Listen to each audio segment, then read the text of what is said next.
پینا پڑ رہا ہے، تو پہلے اگر کر جاتے تو شاید اتنا نقصان نہ ہوتے. اور ویسے بھی اس کے ساتھ ساتھ جو وہ کہتے رہتے ہیں اسحاق ڈار کے پلان بی ان کے پاس تھا، تو ہمیں تو ان کے پلان بی پہ بھی یقین اس لیے نہیں ہے کہ جن کا پلان اے ہی غلط ہو اس پہ عمل درآمد آپ سے نہیں ہو سکتا، تو آپ کے پاس پلان بی کیا ہو سکتا ہے. یہ جو ہے آئی ایم ایف کا جو اس وقت جو ایک ڈیل ہے یا جو معاہدہ ہے یا جو پیش رفت ہے، اس کو آپ یہ سمجھ لیں کہ ایک ایسا انجیکشن ہے کہ جس سے مریض کی زندگی کچھ دن بڑھ سکتی ہے. یوں سمجھ لیں کیموتھراپی ہے، یوں سمجھ لیں ڈائلائسس ہے. اگر اب بھی ہم نے مریض کی جانب توجہ نہیں دی اور اللہ تللو میں کوئی کمی نہیں ہوئی، جو بظاہر ہمیں لگ نہیں رہا کہ حکمران طبقہ نہ تو اخراجات میں کمی کے بارے میں ان کا کوئی سوچ ہے، نہ جو ان کے اخراجات میں مسابقت اور آمدن میں مسابقت لانے کے لیے ان کی کوئی پلاننگ ہے. تو ایسے میں یہ وقتی طور پر تو بہتر ضرور ہے، لیکن دائمی جو ہمارا جو ایک علاج ہے اس معیشت کا وہ ہرگز نہیں ہے. یہ بالکل سراسر انتظامی تھی، اور اس میں مفتاح اسماعیل نے یہی بات کہی تھی، اور پوری لابی تو کیا پوری پارٹی ان کے پیچھے ہاتھ دھو کر بیٹھ گئی اور اس کو پارٹی ہی سے فارغ کروا دیا. یہ اس میں کوئی حکمت کی بات نہیں ہے. وزیر اعظم نے اس میں محنت کی، ان کو کریڈٹ جاتا ہے کہ پاکستان ڈیفالٹ نہیں ہوا، لیکن یہ ڈیفالٹ کا خطرہ مکمل طور پر اس وقت ٹلے گا جب ہمارا شافیہ جو آپ کو کہہ رہے ہیں بھی موجود ہے. لیکن آپ نے مفتاح اسماعیل صاحب کا ذکر کیا، وہ کہہ رہے تھے کہ آئی ایم ایف معاہدہ بنیادی اصلاحات کرنے کا ایک اور موقع ہے. ایاز صاحب، 9 ماہ میں ہمیں یہ قرض ملنا ہے اور وزیر اعظم صاحب کل اعلان کر چکے ہیں کہ مدت پوری ہوتے ہی وہ حکومت چھوڑ دیں گے، یعنی اگلے مہینے اگست میں حکومت جاری ہے. پھر نگران سیٹ اپ آئے گا تو آئی ایم ایف سے معاہدہ چلتا رہے گا، تو معاملات آگے کیسے بڑھیں گے؟ نہیں، کون سے معاملات آپ کہہ رہی ہیں؟ میں سمجھا نہیں. آپ یہ جو قرض کے معاملات ہیں، ہم نے جو سخت شرائط مانی ہیں، آگے نگران سیٹ اپ اس تمام تر معاملے کو ایسے لے کر چلے گا؟ کیوں نہیں چلے گا؟ بالکل. یہ تو دیکھیں نا، یہ تو گورنمنٹ ریاست سارا کچھ مل کے آپ کو ایک تھوڑا سا ریلیف ملا ہے، تو اس میں کوئی ایسی بات تو نہیں. آپ کے پاس کوئی چوائس ہے کہ آپ اس سے ہٹ سکیں گے؟ جو بنیادی جو اس کے اہداف ہیں وہ آپ کو وہی کرنے پڑیں گے. اب یہاں پہ پتہ نہیں کیا کیا جی، وہاں استحکام آئے گا، یہ آئے گا، اشرافیہ ہوگی، فلانا ہوگا، سمندروں سے پتہ نہیں ہیرے نکل آئیں گے، فرشتے اوپر سے ہماری مدد کے لیے آئیں گے، پھر ہمیں یہ کرنا ہوگا، یہ کرنا ہوگا. 15 ماہ میں جو آپ نے تباہی مچانی تھی وہ تو مچا دی. اب تھوڑی سی ریلیف ملی ہے، اس پہ بھنگڑے ایسے ڈالے جا رہے ہیں کہ اس کی کامیابی ہے، اس کی کامیابی ہے. پہلے کہا جاتا آئی ایم ایف جو ہے وہ زہر ہے، ہمیں ایسے ہے. آج پرائم منسٹر کو کریڈٹ جا رہا ہے فلانا فلانا. وہ جو ہے آپ کی اکانومی جو ہے پچھلے 15 ماہ میں شرنک کر گئی ہے. آپ کے امپورٹس وغیرہ کراچی پورٹ سے جا کے پتہ کر لیں کہ کیا ہے. انہی 15 ماہ میں ٹماٹر، پیاز اور ادرک کی آپ ایل سیز تو آپ کھول نہیں سکتے تھے. کراچی والے جو انڈسٹری والے ہیں ان سے پوچھیں، فیصل آباد سے پوچھیں، جو یہاں پہ کار اسمبل کرتے ہیں پاکستان میں، جو باہر ہے، ہماری تو گاڑیاں ہیں نہیں زیادہ تر، وہ جاپانی، ان سے پوچھیں کیا ہے، کار سیلز کہاں گئی ہیں. یہ ہمارا وہ کوئی ہماری ترجیحات بدلیں گی، اور ہم نے کوئی ریئل اسٹیٹ کا جو جکڑ ہے وہ چنگل، اس سے ہم نے نکلنا ہے. پاکستانی ذہن جو ہے وہ تبدیل ہوگا. کہاں آپ کی انویسٹمنٹ کہاں رہی ہے؟ ساری کی ساری جو ہے 2 شعبوں میں جا رہی ہے. ایک آپ شادی ہال بنا رہے ہیں، ایک آپ ریل اسٹیٹ میں. اور ریل اسٹیٹ پہ آپ کوئی کہیں کہ ٹیکس لگائے تو اوئے ہوئے ٹائیفائڈ بخار ہو جاتا ہے، وہ کچھ سننے کے لیے تیار نہیں ہوتا. اور سارے جو ہیں وہ جو ہم کہتے ہیں ریاست ریاست ریاست، سارے بیچ میں شامل ہو جاتے ہیں. ریل اسٹیٹ کو آپ ٹچ نہ کریں، اور تو کہاں سے ٹھیک ہوگا؟ ساروں کے پیسے باہر پڑے ہوئے ہیں. بہت سے معاملات ہیں جس پر توجہ دینے کی ضرورت ہے. لیکن انویسٹمنٹ کی بات کیا ایاز صاحب نے، تو سلمان صاحب، اندرونی اور بیرونی سرمایہ کاری کیوں نہیں ممکن بن پا رہی ہے؟ میرا خیال میں نے اس کا جواب دیا ہے کہ بنیادی بات ہی یہی ہے کہ پاکستان کے اندر جب تک اندرونی اور بیرونی سرمایہ کاری نہیں ہوگی، پاکستان کے حالات نہیں بدلیں گے. آپ کو اپنا گورننس درست کرنی پڑے گی, آپ کو اپنا ٹیکسیشن کا سسٹم, آپ ٹیکس دیتی ہیں نا, میں اس لاہور کی ایسی مارکیٹیں بتاتا ہوں وہ نہیں ٹیکس دیتے. کیوں نہیں دیتے؟ تو بات یہ کہ یہ جو بیماری ہے یہ 15 ماہ کی بیماری نہیں ہے. حکومت لیتی کیوں نہیں؟ 15 ماہ کی بیماری نہیں ہے یہ بیماری. یہ معاہدہ ہوا تھا 12 مئی 2019 کو. معاہدہ کرنے والوں نے سب کچھ آئی ایم ایف کو دے دیا تھا کہ آئی ایم ایف ہی فیصلے کرے گی کہ پاکستان میں بجلی کا فیصلہ بھی آئی ایم ایف کرے گی, پیٹرولیم کا فیصلہ بھی آئی ایم ایف کرے گی, گیس کا فیصلہ بھی, اور پھر اسٹیٹ بینک بھی ان کے حوالے کر دیا. بعد یہ اس جرم میں وہ بھی شامل ہیں. اور بعد یہ کہ اگر ایک شخص ایک مشکل صورتحال کے اندر سے ایک راستہ نکال کے لایا ہے تو ہم نے اس کو ٹارگٹ ضرور کرنا ہے, اس لیے کہ ہمیں اس سے مایوسی ہوئی ہے. اس معاہدے سے کچھ لوگوں کو مایوسی ہوئی ہے, اور یہ وہی لوگ ہیں.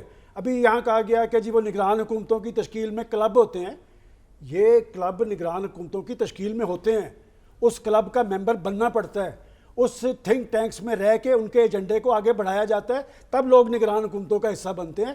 بات یہ کہ ہمیں بطور تجزیہ کار یہ بات دیکھنی چاہیے کہ آپ کو ایک سہارا ملا ہے, اور یہ بات درست ہے کہ یہ 9 ماہ کے لیے معاہدہ ہے. 9 ماہ کے اندر یہ بہت بڑا چیلنج ہے کہ کیا آپ نے آگے بڑھنے کے لیے ان اصلاحات پہ گامزن ہونا ہے جو آپ کو کہا جا رہا ہے. اور وہ ٹھیک ہے کہ آئی ایم ایف, ہم یہ شو کرتے ہیں کہ آئی ایم ایف صرف ایک طریقے سے آپ کو اصلاحات کا کہتا ہے, وہ منہ سے نہیں بولتے. ہم نے بھی جرنلزم میں یہی دیکھا ہے کہ منہ سے نہیں بولتے, وہ بہت سارا پریشر تھا. پاکستان کے ساتھ چین کھڑا ہوا ہے, $5 ارب کا انہوں نے بندوبست کر کے دیا ہے. وہ یہ سمجھتے تھے کہ بجٹ نہیں بنے گا, اور انہوں نے بجٹ بنا کے دکھا دیا. دیکھیں متبادل آپشن, وہ جو بی پلان تھا وہ ان کی اسٹریٹجی کا حصہ تھا. کہ بی پلان تھا یا نہیں تھا مجھے نہیں پتا, لیکن اسٹریٹجی بہترین تھی کہ وہ کھڑے بھی رہے ہیں, اور انہوں نے جناب یہ معاہدہ بھی کر لیا. اب یہ معاہدہ لوگوں کو ہضم نہیں ہو پا رہا, تو آگے دیکھیں معاملات کیسے چلتے ہیں. تو سوال ہے نا, پلان بی تھا یا نہیں تھا. ڈاکٹر صاحب اسحاق ڈار صاحب نے کہا کہ اگر معاہدہ نہ ہوتا تو ہم پلان بی کے لیے متحرک تھے, تو پلان بی کو ترجیح کیوں نہیں دی گئی اگر آپ آئی ایم ایف کو اتنی باتیں سناتے ہیں؟ دیکھیں پلان بی کوئی نہیں ہے, وہ پلان بی کیا ہے, مانگ تانگ کا یہ ہے.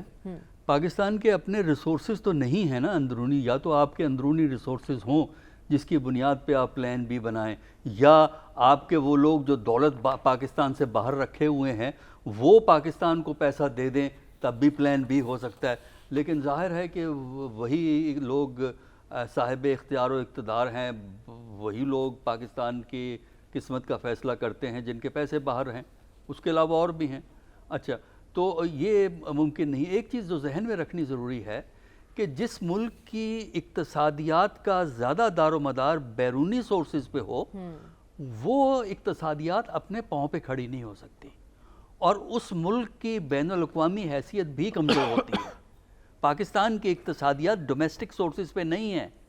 جو آپ کی اقتصادیات کھڑی ہے وہ لونز پہ ہے, کریڈٹس پہ ہے, گرانٹس پہ ہے, اور جو بانڈ آپ فلوٹ کرتے ہیں ان کے اوپر آپ کی اقتصادیات ہے. تو اس لحاظ سے آئی ایم ایف کے پروگرام میں جانا یوزفل تھا اور ہے. پاکستان کی وقتی ضروریات پوری ہوتی ہیں, مشکلات کم ہوتی ہیں, لیکن آپ کے اندر جو آپ کا جو بنیادی طور پہ کہ آپ اپنی ڈومیسٹک پالیسی اور فارن پالیسی کو اپنی مرضی سے چلائیں, اس کے لیے آپ کو 2 چیزیں کرنی پڑیں گی. وہ کیا؟ ایک تو آپ کو اپنی سیاست کے اندر جو خلفشار ہے, جو خوف ہے, جو انسرٹینٹی ہے, اس کو ڈیل کرنا پڑے گا. جس ملک کی سیاست کا یہ حال ہو جو ہے ہمارا ہے, وہاں کوئی انویسٹمنٹ نہیں کرتا. دیکھیے کون انویسٹمنٹ کرے. آپ جو ہے مثلا یہ ہے کہ پہلے انویسٹمنٹ میں آپ کو اجازت تھی اپنا جو پروفٹ ہے آپ باہر لے جا سکتے تھے, وہ پابندی لگی ہوئی تھی پچھلے دنوں میں. جو آپ کے ہاں جن کا تذکرہ کیا ہے, گاڑیاں بنانا اور بہت سی مینوفیکچرنگ جو پاکستان میں ہوتی تھی, اس کے لیے میٹیریل باہر سے آتا تھا, آپ نے امپورٹ پہ پابندی لگائی تھی, ایل سی پہ پابندی لگائی تھی. اب یہ آئی ایم ایف کے اصرار کے تحت اس کو کھولا گیا ہے. ٹھیک ہے, وہ ورنہ کھولنے کو آپ تیار نہیں تھے. تو جو اقتصادیات اس قسم کی ہو, پھر اقتصادیات کو بہتر کرنا ضروری ہے. اور اقتصادیات میں پاکستان کے اندر پوٹینشل ہے, پاکستان کا ایگریکلچر میں وہ پوٹینشل ہے جو ہمیں بہت سی مشکلوں سے بچا سکتا ہے, لیکن ایگریکلچر کی ترجیحات میں نہیں ہے پاکستان. ٹھیک ہے, تو ڈاکٹر صاحب کہہ رہے ہیں کہ معاشی استحکام کے لیے ضروری ہے کہ پہلے سیاسی استحکام لایا جائے. تو صاحب سیاسی استحکام کیسے ممکن ہو سکے گا؟ دیکھیے سیاسی استحکام کی تو بات کر لیتے، لیکن جو زراعت کے بارے میں ہمارے جو کان یہ سن سن کے پک گئے ہیں کہ یہ پاکستانی معیشت میں ریڑھ کی ہڈی کی حیثیت ہے اس کی. بھائی زرعی شعبے پہ کون سا ٹیکس ہے؟ میں بار بار یہ بات کہہ رہا ہوں کہ میں کاشتکاروں اور کسانوں کی بات نہیں کر رہا ہوں، میں جاگیرداروں کی بات کر رہا ہوں. کیا کبھی آپ سوچ سکتے ہیں، ابھی تو ریئل اسٹیٹ کی بات ہو گئی ہے، کبھی سوچ سکتے ہیں کہ آپ زرعی اصلاحات کریں؟ کوئی یہ اس کے بارے میں کوئی قدم اٹھا سکتا ہے؟ امیر لوگ تو ٹیکس نہیں دیتے، چلے اشرافیہ سے آپ لوگ کو چڑ ہے تو ایاز امیر صاحب کی بات نہیں کر رہا ہوں، امیر لوگ جو ہوتے ہیں وہ ٹیکس نہیں دیتے. ایسے میں اگر آپ سیاسی استحکام کی طرف میں آتا ہوں، لیکن سیاسی استحکام کس طرح ممکن ہوگا جب آپ کی معیشت کی یہ حالت ہو کہ وہ بالکل حالت نزع میں ہو؟ تو اگر آپ سیاسی استحکام اس صورت میں قائم بھی کریں گے تو آپ کیا کریں گے اس پر؟ اور ابھی کس طرح آپ سیاسی استحکام قائم کریں گے جب ایک جماعت جو ہے جو اس ملک کے حکمران جماعت رہی ہے وہ ایک کارنر آپ ہو گئی ہے، ان سے نہ بات کی جاتی ہے، نہ ان کو سسٹم میں لایا جا رہا ہے، نہ ان سے بات چیت کی جا رہی ہے؟ تو کیا یہی 2-3-4 لوگ جو ہے زرداری غلط صاحب، سیاسی فیصلوں کی مولانا وجہ سے آج اس صاحب، نتیجے پر پہنچے ہیں نا، وہ آج اگر اس مقام پر ہیں تو غلط سیاسی فیصلے ان کی جانب سے کیے گئے تبھی وہ یہ نتائج بھگت رہے ہیں. ہمیں پروگرام میں آگے بڑھنا اور بات کرنی ہے کہ الیکشن کمیشن کی جانب سے اعلان کر دیا گیا ہے کہ سیاسی جماعتیں مختص شدہ انتخابی نشان کے لیے درخواستیں جمع کروائیں، اور وزیر اعظم بھی کہہ رہے ہیں کہ مدت پوری ہوتے ہی ہم چلے جائیں گے. اب ایک فضا قائم ہو رہی ہے الیکشن کے حوالے سے، اور اگلا مرحلہ ہے نگران سیٹ اپ کا. تو نگران سیٹ اپ میں کون کون شامل ہو سکتا ہے، اس پر بات کریں گے اس بریک کے بعد. اسٹے ود اس.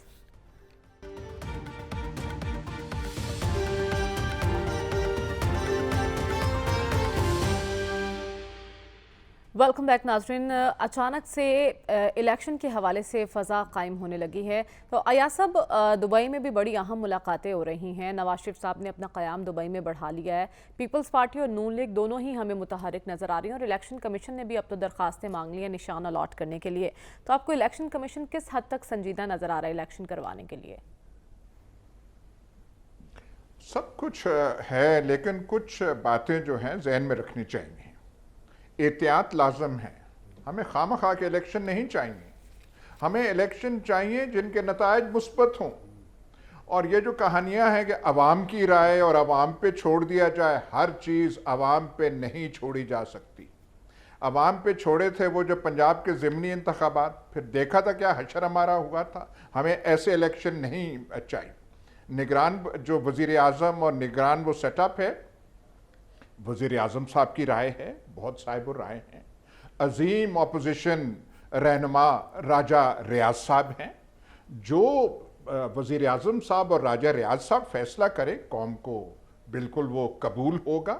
لیکن ایک بات وہاں بھی ہے، جو ہمیں نگران سیٹ اپ کا ماڈل چاہیے جس پہ نام آنے چاہیے، وہ سی ایم پنجاب ہیں، یہ فرزند قوم محسن نقوی صاحب. ہمیں ایسے وہاں پہ چاہیے جو کہ سینٹر میں بھی ایسے ہوں اور سارا نگران جو ہے اس میں ہو. ایک یہ بھی صاحب مشورہ ہے اور اس پہ غور کرنا چاہیے کہ پریزائڈنگ آفیسرز اور الیکشن کے سارے عمل میں ایس ایچ او صاحبان کی خدمات کو زیادہ سے زیادہ استعمال کرنا چاہیے.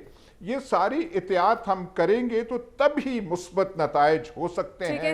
عوام پہ نہیں چھوڑا جا سکتا. عوام گمراہ ہو کے پتہ نہیں میں کہاں لے جائیں گے. پر بہت زور دے رہے ہیں، لیکن جن کے نام آ رہے ہیں نگران سیٹ اپ میں، کیا انہی میں سے کوئی ہوگا سلمان صاحب؟ دیکھیں، جن مثبت نتائج کی بات ہو رہی ہے ان سے زیادہ کوئی نہیں جانتا ایاز صاحب سے، چونکہ اسی طرح کے مثبت نتائج 2018 میں بھی آئے تھے اور یہ اسی پروگرام میں انہیں بے نقاب کرتے نظر آ رہے تھے. تو بات یہ کہ انتخاب آج سے چند ہفتے پہلے اسی پروگرام میں ایک فضا قائم کی گئی تھی کہ جی لوگ ڈر رہے ہیں، الیکشن کی طرف نہیں بڑھا جائے گا. تو اب الیکشن پہ سنجیدگی تو سامنے آ رہی ہے. جہاں تک آپ نے نگران حکومت کی بات کی ہے تو یہ ٹھیک کہا ہے کہ اپوزیشن لیڈر جب راجہ ریاض ہوں گے تو اس کا مطلب فلی اختیار تو پرائم منسٹر صاحب کا ہے. لیکن میں سمجھتا ہوں دیکھیں، ہمیں ایک تو آئینی اور قانونی عمل ہے، لیکن اصل فیصلہ یہ دبئی کی ملاقاتوں جن کا آپ نے ذکر کیا ہے کہ کیا دبئی میں ایجنڈا اسد کیا ہے ان زرداری صاحب ملاقاتوں کا؟ دیکھیں وہ ایک ایکس پرائم منسٹر ہے، ایک ایکس پریزیڈنٹ ہیں، وہ دو بڑی پارٹی کے سربراہ ہیں اور پارٹیاں ہی میٹر کرتی ہیں کہ یہ فیصلہ نواز شریف کی مرضی سے ہونا ہے. جو نام آ رہے ہیں دیکھیں اس میں آپ کا نام بھی ہم فلوٹ کر دیتے ہیں کہ یہ نام تو اسی طرح آ رہے ہیں، لیکن جب بھی نام آیا ہے وہ ان ایکسپیکٹڈ ہوتا ہے. اور میں اب بھی سمجھتا ہوں کہ یہ نام پیپلز پارٹی کی طرف سے تو لاہور کے ایک صنعت کار کا نام آ رہا ہے، لیکن جو آنے والے وقت میں مجھے نگران پرائم منسٹر لگتا ہے وہ معاشی امور کا حامل کوئی شخص ہوگا، چونکہ یہ سارے معاملات اب معاشی حوالے سے آگے بڑھنے ہیں. اور جب آپ قومی پلان دے چکے ہیں معیشت کے حوالے سے تو پھر اس پر سنجیدگی ظاہر کرنے کے لیے اس پلان نے جب آگے بڑھ رہا ہے تو کوئی معاشی امور کا حامل شخص ہی اس سارے معاملات کو آگے لے تو پائے گا. معاملات ایسے ہی آگے بڑھیں گے جیسے پنجاب کے بڑھ رہے ہیں اس وقت؟ دیکھیں بات جو یہ آپ نے درست کہا کہ جیسے کچھ دن پہلے ہم یہ کہہ رہے تھے کہ الیکشن نہیں ہوں گے، تو الیکشن پہ سنجیدگی کا عمل جاری ہے اور الیکشن ہی حل ہے، سیاسی حل الیکشن ہی ہیں. اور جیسے آپ نے معاشی پروگرام کے حوالے سے ہم پہلے بھی یہ کہہ چکے ہیں جب تک پاکستان میں سیاسی استحکام نہیں ہوگا ملک آگے نہیں بڑھے گا. البتہ یہ بات میں ضرور بتا دوں الیکشن 2018 والے نہیں ہوں گے، اچھا اس سے بہتر ہوں گے. ٹھیک ہے، تو ڈاکٹر صاحب سے بھی اسی سے متعلق جانوں گی کیونکہ انہوں نے بھی نگران سیٹ اپ کا کچھ ذکر کیا تھا اس سے پہلے. تو بریک کے بعد اسٹے ود اس.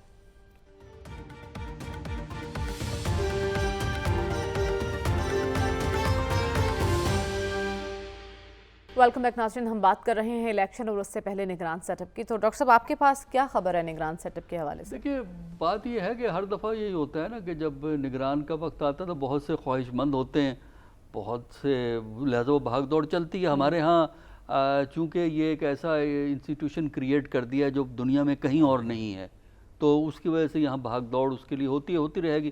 لیکن فیصلے جب ہوں گے وہ تو الٹیمیٹلی لاسٹ سٹیج پہ جا کے ہوں گے، جس میں پرائم منسٹر میٹر کرتا ہے اور کچھ اہم شخصیات میٹر کریں گی. اور جو لیڈر آف اپوزیشن ہے جو کاؤنٹ کرتا ہے وہ تو بے معنی ہے نا اس وقت پاکستان کے اندر. وہ تو جو شہباز شریف صاحب کہیں گے وہی وہ کہیں گے، تو یہ اس کے لیے ہمیں انتظار کرنا پڑے گا. دیکھیے ایک چیز کا ذہن میں خیال رکھیے کہ جو باتیں الیکشن کے بارے میں الیکشن کمیشن نے یہ کہہ دیا، پرائم منسٹر نے یہ کہہ دیا، ہم چھوڑ دیں گے، یہ وہ چیزیں ہیں جو کانسٹیٹیوشن اور لاء میں لکھی ہوئی ہیں. لہذا وہ لکھی ہوئی چیزوں کو دہرا رہے ہیں. کچھ اور چیزیں بھی لکھ دی گئی ہیں ان کو نہ بھول جائیں. مثلا جو آپ نے نیا لاء بنایا ہے کہ الیکشن کمیشن فیصلہ کرے گا، اس میں یہ بھی ہے کہ الیکشن کمیشن الیکشن پوسٹ پون بھی کر سکتا ہے. اس کی کیا ریزنز ہو سکتی ہیں؟ وہ اس لیے ریزن ہوتے ہیں کہ ڈسکریشن رکھا جائے اپنے پاس. تو لہٰذا ابھی نہیں فیصلہ ہو سکتا. یہ سارے فیصلے آپ کو پتہ لگیں گے اگست کے مڈل کے اندر جا کے. اس وقت اس سٹیج پہ ہم نہیں کہہ سکتے الیکشن کب ہوگا. الیکشن ہوگا لیکن کب ہوگا یہ ہمیں نہیں پتا. اچھا ڈاکٹر صاحب، بیچ میں ٹیکنوکریٹ سیٹ اپ کی بھی بڑی بات ہو رہی تھی، پھر ہم نے دیکھا پنجاب میں جو نگران حکومت آئی ہے اس کی مدت 3 ماہ کی تھی اور لیکن وہ ایکسٹینڈ ہو گئی. کیا اوپر بھی ایسی ہی کوئی نگران حکومت آ سکتی ہے؟ آئین میں 3 ماہ کی مدت کہیں نہیں لکھی ہوئی، لیکن یہ انڈرسٹوڈ تھا کہ الیکشن 60 دن میں یا 90 دن میں ہوگا. لیکن بدقسمتی سے آئین کی خلاف ورزی کی گئی ہے پاکستان میں، اور اس کی وجہ سے یہ کویسچن پیدا ہوا تھا کہ یہ نگراں حکومت کنٹینیو کرے یا نہ کرے. نگراں حکومت کے اختیارات محدود ہیں. نگران حکومت کے لیے نان پارٹیزن ہونا ضروری ہے، اور یہ تو بعد میں فیصلہ ہوگا نا کہ اس لمٹ کو ایکسیڈ کیا. ہائی کورٹ کی 2 رولنگ آئی ہیں پنجاب کی نگراں حکومت کے بارے میں، وہ اخبار میں چھپی ہیں، وہ ذرا دیکھ لیجئے گا. ٹھیک ہے. تو صافی صاحب آپ اسلام آباد میں بیٹھے ہیں، کیا خبریں ہیں وہاں پر نگران سیٹ اپ کے حوالے سے؟ سب سے مضبوط کینڈیڈیٹ تو میں ہوں، کیونکہ معیشت پہ آپ مجھ سے اتنی سوالات کرتی ہے کہ میں تو حیران رہتا ہوں کہ آپ کوئی سیاسی سوال تو نہیں کرتی. اور سلمان صاحب نے کہا کوئی ماہر معیشت ہی نگران وزیر اعظم ہوں گے تو کینڈیڈیٹ میں بھی ہو سکتا ہوں. لیکن ایک بات طے ہے کہ اس دفعہ بیک اپ پہ رکھ لیتے ہیں، چلے آپ کو رکھ لیتے ہیں کیونکہ سوال میرے بعد آپ سب سے زیادہ معیشت کو سمجھتی ہیں. مثبت نتائج ہوں گے نگران سیٹ اپ کے، یہ تو ایاز صاحب تسلی رکھے. اور ایک بات تو بالکل کنفرم ہے کہ اچکن سلوانے والے اور مختلف دفاتر کے چکر لگانے والے اور بہت زیادہ کوششیں کرنے والے یہ خاطر جمع رکھ کے کہ اس دفعہ کسی فین کلب سے کوئی وزیر اعظم کوئی وزیر نہیں بننے والا. جو آئین میں درج طریقہ کار ہے یعنی وزیر اعظم اور جناب جو راجہ ریاض صاحب جو اپوزیشن لیڈر ہے، اس فہرست میں ان کا کوئی زیادہ لینا دینا نہیں ہے، اور ان سے رسمی طور پر تو پوچھا جا سکتا ہے، لیکن اختیار جو میں نے پہلے بتا دیا ان 4 لوگوں کے پاس ہے۔ ٹھیک ہے، آپ نے بتا دیا اختیار کن کن کے پاس ہے، اور ڈاکٹر صاحب کہہ رہے ہیں کہ اگست کے مڈ میں سب کچھ واضح ہو جائے گا۔ پروگرام کا وقت ختم ہوا جاتا ہے، ہمیں اجازت دیجیے، اللہ حافظ۔